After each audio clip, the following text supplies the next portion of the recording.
It's happened to many of us after we've had a long and serious relationship. We spend a lot of time in heartbreak, on our down days, missing the last person. But have you ever pondered why we don't feel that intense longing, heartbreak and loss for the person before them or the person before them? Because objectively, when you look back on it, you did care and love them as well.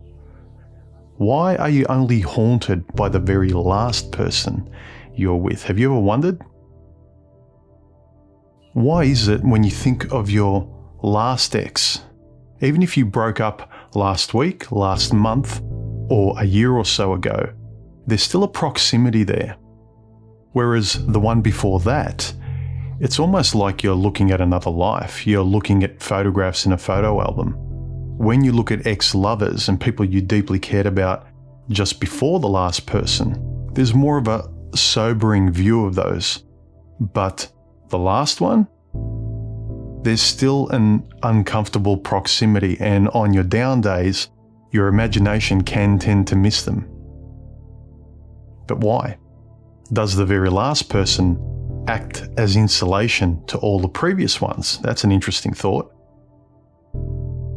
But my hypothesis as to why the very last person that broke your heart still lingers there and can tend to haunt you until you find another person is that the very last person, in some peculiar way, is the closest thing to who you are now. Think about that, because the people before that disappear into history. But the last person you were with is the closest thing to the present you, whereas the second last person feels like a lifetime ago.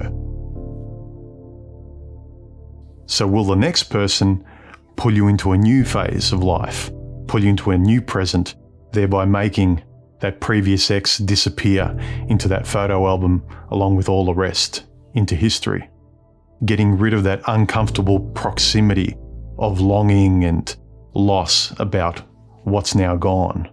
Does a new person pull you forward into the future, thereby severing the umbilical cord to the last one?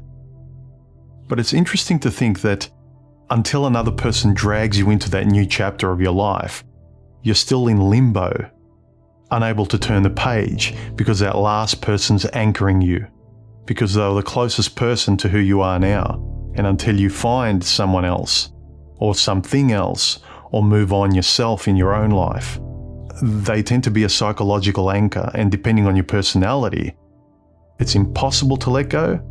If you have other things and hobbies and callings in your life, it could be easier to let go, not needing a replacement. But it's interesting to think that why do you miss the very last person but not the second last or the third last and so forth? And does the next person act as a severing of the haunting of your previous ex? On top of that, you put people like you or me whose brains are always trying to figure things out. We like puzzling and thinking about things. It makes it even harder. I remember that was the case with me. Why did I feel so much pain for the very last person? But I was a sober observer of the second last one and the third last one and the fourth last one.